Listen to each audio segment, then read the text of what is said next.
ভাবুন তো, পৃথিবীতে এমন একটি জায়গা আছে যেখানে গত প্রায় ৫৫ লাখ বছর ধরে সূর্যের একটি রশ্মিও পৌঁছায়নি, তবুও সেখানে প্রাণ বেঁচে আছে।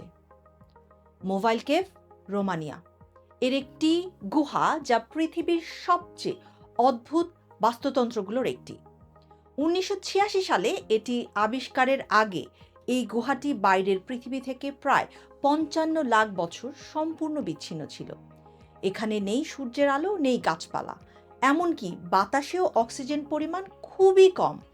তাহলে প্রাণীরা বেঁচে থাকে কিভাবে? উত্তরটা অবিশ্বাস্য।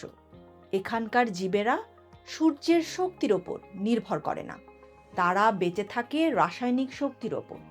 গুহার পানিতে থাকা ব্যাকটেরিয়া হাইড্রোজেন সালফাইড ও মিথেনের মতো রাসায়নিক ব্যবহার করে খাদ্য তৈরি করে, আর সেই ব্যাকটেরিয়াকেই খেয়ে টিকে আছে মাকড়সা, বিচ্ছু, যোগ, শতপদী সহ অসংখ্য প্রাণী।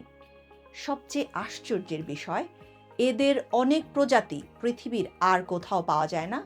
বিজ্ঞানীরা মনে করেন এই গুহা আমাদের দেখায় যে সূর্যের আলো ছাড়াও জীবন টিকে থাকতে পারে। হয়তো এই কারণেই পৃথিবীর এই রহস্যময় গুহা একদিন আমাদের অন্য গ্রহে প্রাণের সন্ধানও দিতে পারে। আপনি কি এমন একটি গুহায় প্রবেশ করার সাহস করবেন?